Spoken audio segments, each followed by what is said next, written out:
Assalamualaikum warahmatullahi wabarakatuh. Perkenalkan, saya Ahmad Hadian Fadil dengan NIM H25012222041 akan mempresentasikan tentang 7 Quality Control Tools in Quality Management, studi kasus penggunaan diagram Pareto di industri pangan dan industri manufaktur. Dengan dosen pengampu yang terhormat Ibu Dr. Lerpol Heti Mulyati, STPMT. Baik, kita akan masuk ke jurnal yang pertama dengan judul Review on Quality Management Using 7 QC Tools. Ini terbitkan pada tahun 2018 yang ditulis oleh Ninch Kumar, Aparmar, and Subham Awasti yang bersumber pada Jurnal International Journal of Trend in Research and Development. Selanjutnya adalah pendahuluan. Jadi 7 alat QC ini adalah alat statistik sederhana yang digunakan untuk pemecahan masalah. Alat-alat ini dikembangkan di Jepang pada tahun 1968 yang ditemukan oleh Bapak Kaoru Ishikawa yang menyatakan bahwa 7 alat ini dapat digunakan untuk menyelesaikan 95% dari semua masalah. 7 alat QC ini yang digunakan adalah diantaranya yang pertama, diagram Pareto, cause and effect diagram, histogram, control chart, scatter diagram, grafik, dan check sheet. Baik, di sini saya akan menjelaskan satu-satu mengenai tools tersebut. Yang pertama adalah diagram Pareto. Diagram Pareto adalah alat yang mengatur item dalam urutan besarnya kontribusinya, sehingga mengidentifikasi beberapa item yang memberikan pengaruh maksimal. Prinsip Pareto juga dikenalkan sebagai aturan 80/20, yang digunakan dalam bidang manajemen material. 20% dari item yang dibeli oleh akun perusahaan untuk 80% dari nilainya. Yang selanjutnya adalah cause and effect diagram, atau diagram sebab akibat, adalah alat untuk menunjukkan hubungan sistematis antara akibat atau gejala atau akibat dan kemungkinan penyebabnya. Ini adalah alat yang efektif untuk menghasilkan ide secara sistematis tentang penyebab masalah dan menyajikannya dalam berbentuk terstruktur. Selanjutnya adalah histogram, atau diagram distribusi frekuensi, adalah diagram batang yang menunjukkan pola distribusi pengamatan yang dikelompokkan dalam interval kelas, yang sesuai dengan disusun dalam urutan besarnya. Yang selanjutnya adalah control chart, atau bagian kendali yang memungkinkan diagnosis dan koreksi banyak masalah produksi, dan membawa peningkatan substansial dalam kualitas produk dan pengurangan pembusukan dan pengerjaan ulang. Baik, selanjutnya adalah scatter diagram. Alat ini untuk mempelajari hubungan antara dua variabel yang dikenal dengan diagram sebar. Ini terdiri dari memplot serangkaian titik yang mewakili beberapa pengamatan pada grafik di mana satu variabel berbeda pada sumbu X dan variabel lainnya berada pada sumbu Y. Yang selanjutnya adalah tools grafik. Dari berbagai jenis yang digunakan untuk representasi data bergambar. Representasi bergambar memungkinkan pengguna untuk dengan cepat memahami arti data. Representasi grafis data yang berbeda dipilih tergantung pada tujuan analisis dan preferensi dari audiens. Berikut adalah contoh dari beberapa grafik dan scatter diagram. Dan yang terakhir adalah check sheet. Check sheet ini adalah pengukuran dan pengumpulan data yang merupakan dasar untuk setiap analisis. Check sheet dirancang khusus untuk jenis data yang akan dikumpulkan. Lembar periksa membantu pengumpulan data secara sistematis. Selanjutnya adalah 7 alat QC melalui PDCA cycle. Dalam penerapan alat mutu yang berhasil, sistem manajemen mutu yang diterapkan merupakan keuntungan. Prinsip-prinsip manajemen mutu merupakan titik awal bagi manajemen perusahaan yang berjuang untuk peningkatan efisiensi berkelanjutan dalam jangka waktu yang lama dan kepuasan pelanggan. Siklus PDCA digunakan untuk pengordinasian upaya peningkatan berkelanjutan. Ini menunjukkan bahwa program peningkatan harus dimulai dengan perencanaan yang hati-hati, harus menghasilkan tindakan yang efektif, dan harus beralih lagi ke perencanaan yang hati-hati dalam siklus berkelanjutan. Siklus kualitas Deming tidak pernah berakhir. Ini adalah strategi yang digunakan untuk mencapai peningkatan terobosan dalam keselamatan, kualitas, moral, biaya pengiriman, dan tujuan bisnis penting lainnya. PDCA cycle terdiri dari plan, do, check, and act. Selanjutnya adalah tinjauan literatur. Mungkin hanya saya akan menyebutkan beberapa saja, seperti pada makalah yang pertama ditulis oleh Jitendra mengatakan bahwa pemahaman tentang peningkatan kualitas dan produktivitas di industri pengawasan usaha kecil. Makalah yang dibuat bertujuan untuk meninjau pengerjaan penelitian yang dilakukan oleh beberapa peneliti dan upaya untuk mendapatkan solusi teknis untuk minimalkan berbagai cacat pengecoran. Dan makalah yang ditulis oleh Syam Bahbrolia mengatakan bahwa penggunaan 7 alat QC adalah cara terbaik untuk mengurangi penolakan dan cacat produk setelah menganalisis proses manufaktur. Keunggulan lainnya adalah peningkatan kepuasan pelanggan dengan menggunakan 7 QC tools di pasar kompetitif saat ini. Lalu makalah yang ditulis oleh Farsha M. Magar mengatakan bahwa alat QC adalah sarana untuk pengumpulan data, menganalisis data, dan mengidentifikasi akar penyebab dan mengukur hasil.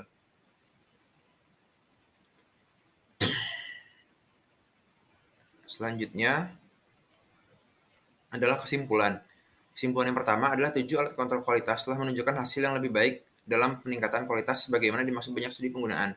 Yang kedua adalah mengurangi tingkat pengerjaan ulang dan penolakan menggunakan 7 alat kontrol kualitas demi dapat meningkatkan kualitas. Dan kesimpulan terakhir adalah 7 sebagian besar industri menggunakan quality circle tools karena penggunaannya sangat sederhana dan kualitas mudah digunakan.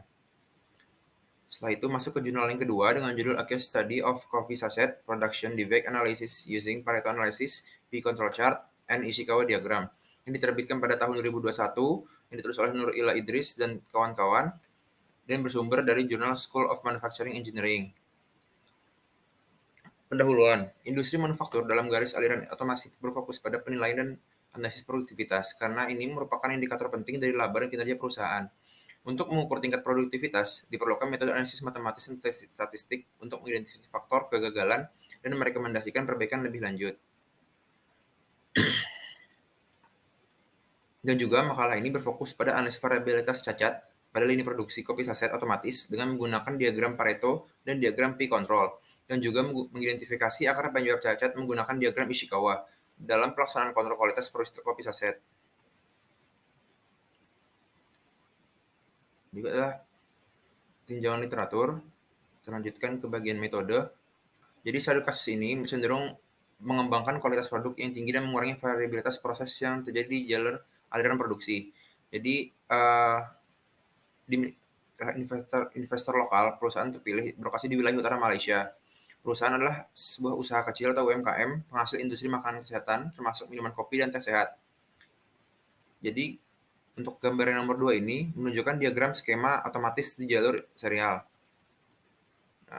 Di gambar keempat adalah alur proses metodologi yang telah terstruktur untuk penelitian ini. Yang pertama adalah physical observation, yang kedua data collection, yang ketiga adalah Pareto chart, dan yang keempat adalah P-control chart, yang terakhir adalah Ishikawa diagram. Yang pertama adalah hasil dari analisis Pareto. Jadi pada subbab ini akan mengenali dan membenarkan masalah utama yang menyebabkan cacat berulang pada produksi kopi saset. Pengumpulan data dilakukan selama 4 bulan, dari bulan Mei hingga Agustus 2019. Penolakan aktual ditunjukkan pada tabel 1 dan 2 dikelompokkan sesuai setiap jenis cacat teridentifikasi di nilai produksi. Jadi dari data ini dapat dibuatkan sebagai diagram Pareto seperti ini. Lalu selanjutnya adalah analisis control chart. Dalam studi kasus ini, data dikumpulkan pada bulan Mei hingga Agustus. Tabel 3 di bawah ini menyajikan data bulan Agustus 2019 untuk masing-masing subgrup, di mana ukuran minimal subgrup ada 25 diambil setiap bulannya. Kemudian fraksi cacat dihitung untuk analisis lebih lanjut dan interpretasi yang jelas dari data yang disajikan. P-chart dibuat untuk mengontrol fraksi yang sesuai untuk sekelompok karakteristik kualitas untuk semua cacat. Seperti kurang sehat, bocor, kelebihan berat badan, kosong, terbuka, dan tinggi di luar standar. Selanjutnya, gambar 6 menunjukkan P-chart yang dibangun untuk Agustus 2019. Hasil penelitian menunjukkan bahwa fitur kualitas lini produksi kopi saset memiliki kecenderungan penurunan karakteristik kontrol statistik karena subkelompok nomor 18 dan nomor 20 berada di luar kendali. Dan selanjutnya, proses produksi perlu berada dalam keadaan pengendalian statistik yang dapat diterima dengan mencari akar penyebabnya. Yang selanjutnya adalah analisis Ishikawa, cause and effect diagram analisis. Jadi diagram sebab akibat atau diagram Ishikawa dibuat setelah P-chart untuk menganalisis faktor-faktor yang menjadi akar penyebab cacat. Faktor-faktor yang mempengaruhi dan menyebabkan produk cacat biasanya akan menjadi pertama man, material, machine, method, and environment. Selanjutnya adalah kesimpulan. Berdasarkan data yang ditampilkan pada tabel 2, cacat tertinggi selama 4 bulan disebabkan oleh underweight dengan persentase 22,2% dari keseluruhan cacat. Dan tertinggi kedua disebabkan oleh kebocoran sebesar 20%. Dan berdasarkan hasil P-control chart, diperoleh bahwa ciri-ciri mutu pada lini produksi kopi saset cenderung menurun karena karakteristik statistiknya karena subgrup nomor 18-20 berada di luar kendali. Lalu pengamatan fisik dengan dukungan brainstorming dengan semua profesional dan operator analisis Pareto, control chart, Ishikawa telah memberikan informasi yang berguna dalam mengidentifikasi penyebab penolakan atau analisis cacat. Studi ini juga membantu dalam mengusulkan solusi optimal untuk diterapkan untuk peningkatan produktivitas kualitas. Dan jurnal yang terakhir berjudul Quality Improvement of the Forging Process Using Pareto Analysis and 8D Methodology in Automotive Manufacturing, a case study yang diterbitkan pada tahun 2023 dan penulis oleh Katarina Lesianka Shurkova dan kawan-kawan yang bersumber dari jurnal Standard 2023. Pendahuluan, persyaratan kualitas telah meluas ke titik di mana manajemen mutu telah menjadi faktor penentu dalam manajemen perusahaan. Dengan menerapkan standar kualitas yang memungkinkan untuk mempertahankan posisi seorang di pasar, memperoleh keunggulan kompetitif dan kemampuan bersaing di sektor ini. Jadi, tujuan utama dari metode 8D adalah untuk menerapkan dan mengkonsolidasikan tindakan korektif dalam kaitannya dengan sistem manajemen mutu. Berikut adalah 8D metodologi. Selanjutnya adalah tujuan dan metode. Tujuan dari penelitian ini adalah untuk mempertimbangkan peningkatan kualitas industri untuk memenuhi harapan pelanggan. Untuk analisis proyek pemantauan dan peningkatan dipilih untuk proses penempaan yang paling diminati. Sebagai metode yang paling tepat, metodologi 8D yang telah diterapkan. Berikut adalah metode 8D yang diterapkan. Seperti D1, jadi tim pemecahan masalah harus terdiri dari individu yang memiliki pengetahuan, waktu, wewenang, dan keterampilan untuk memecahkan masalah. Dan selanjutnya, D2, tim mungkin menjelaskan masalah sespesifik mungkin. D3, tim berfokus pada penanganan masalah. D4, faktor-faktor yang penting bagi keberhasilan lingkaran mutu juga dijelaskan di penelitian ini. Untuk D5, disiplin berkaitan dengan memilih tindakan korektif permanen dan mendokumentasikan alasan untuk masing-masing.